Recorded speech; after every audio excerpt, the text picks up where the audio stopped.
Hello students, कैसे हैं आप? बहुत बढ़िया, मैं भी बहुत अच्छा हूँ। आपने पढ़ाई अपनी बहुत अच्छे से शुरू करी होगी, बिकॉज अब आपके बोर्ड के एग्जाम आने वाले हैं। और जिन बच्चों के प्री बोर्ड्स हो चुके हैं वो आई होप उनके प्री बोर्ड्स बहुत अच्छे हुए होंगे। और अभी हम नेक्स्ट टॉपिक जो अपना कवर करेंगे, आज पढ़ेंगे हम पैरेलल प्लेट कैपेसिटर। बहुत इंपॉर्टेंट और मोस्ट कॉमनली यूज्ड कैपेसिटर है।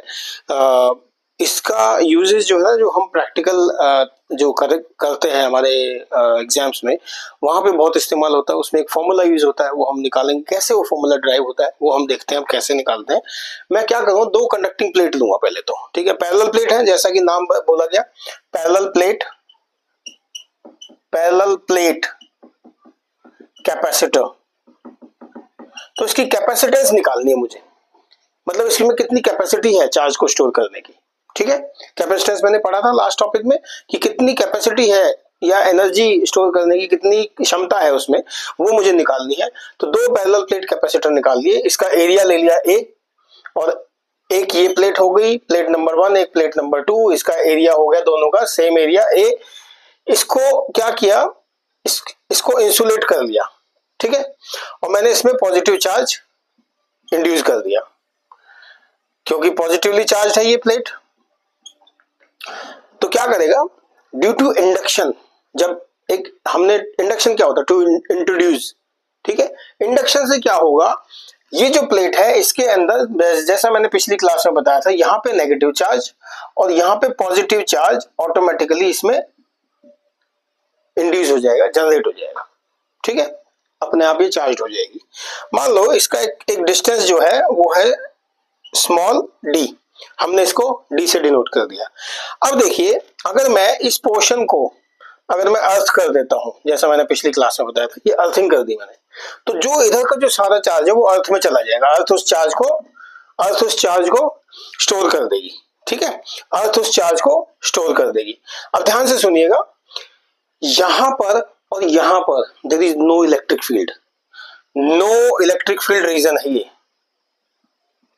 यहां और यहां कोई इलेक्ट्रिक फील्ड नहीं है इन दोनों के बीच में, बट क्योंकि यहां पॉजिटिव टू नेगेटिव है तो there is a electric field inside the parallel plate capacitor, ठीक है। क्योंकि यहां पर चार्ज पॉजिटिव टू नेगेटिव है, यहां पर मेरी इलेक्ट्रिक फील्ड इंटेंसिटी है, ठीक है। और एक सरफेस चार्ज डेंसिटी भी है, क्योंकि सरफेस पे प्लेट का एरिया है, तो एक सरफेस चार्ज डेंसिटी है। यहाँ पे प्लस है और यहाँ पे माइनस सरफेस चार्ज डेंसिटी है। सरफेस चार्ज डेंसिटी क्या होगी प्लेट 1 में क्या होगी मेरी, Q बाय A, यही पढ़ा है मैंने। और प्लेट 2 में क्या होगी, minus surface charge density is equal to minus Q by A, क्योंकि माइनस चार्ज है उसमें, ठीक है। कोई डाउट नहीं ना, बहुत सिंपल है, बिल्कुल सिंपल, हमने पढ़ा है ये सरफेस चार्ज डेंसिटी। अब देखिए, इलेक्ट्रिक फील्ड इंटेंसिटी यहाँ पे और यहाँ पे मेरी 0 है, तो मेरी इलेक्ट्रिक फील्ड इंटेंसिटी कहां बचती है, सेंटर में।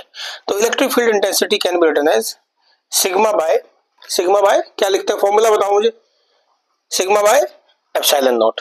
ये मैंने पढ़ा है इलेक्ट्रिक फील्ड इंटेंसिटी का, इलेक्ट्रिक फ्लक्स वाला, सिग्मा बाय एप्सिलॉन नॉट, यानी कि Q upon A upon epsilon naught लिख सकता हूं मैं इसको।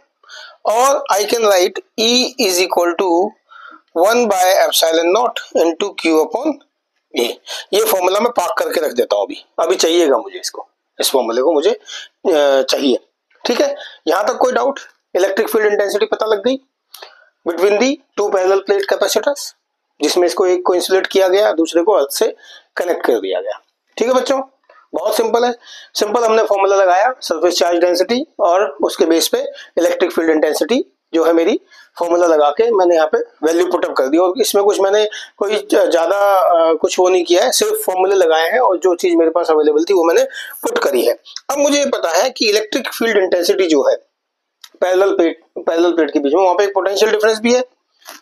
ऑब्वियसली जब इलेक्ट्रिक फील्ड इंटेंसिटी है तो पैरेलल पोटेंशियल डिफरेंस भी है, और potential difference can be written as, मैंने फॉर्मूला पढ़ा है E is equal to V by D, पढ़ा है मैंने फॉर्मूला।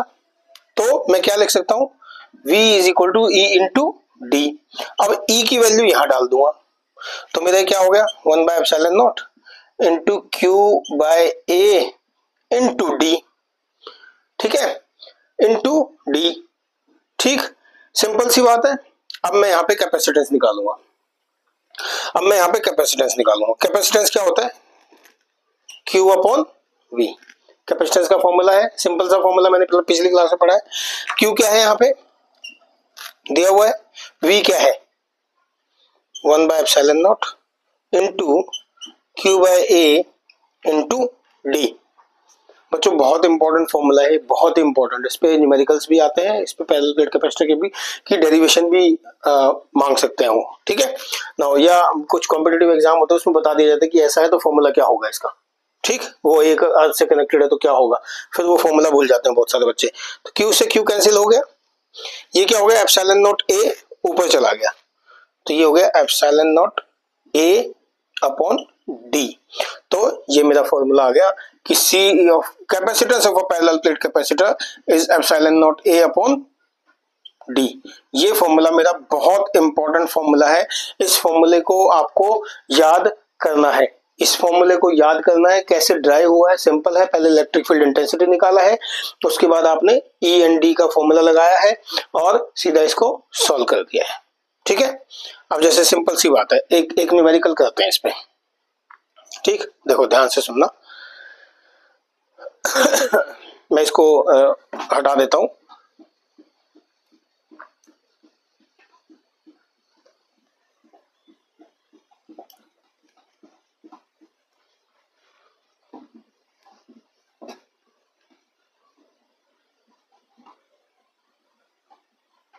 ओके, क्वेश्चन कहता है calculate the capacitance of a parallel plate condenser of two plates 100 by 100 centimetres.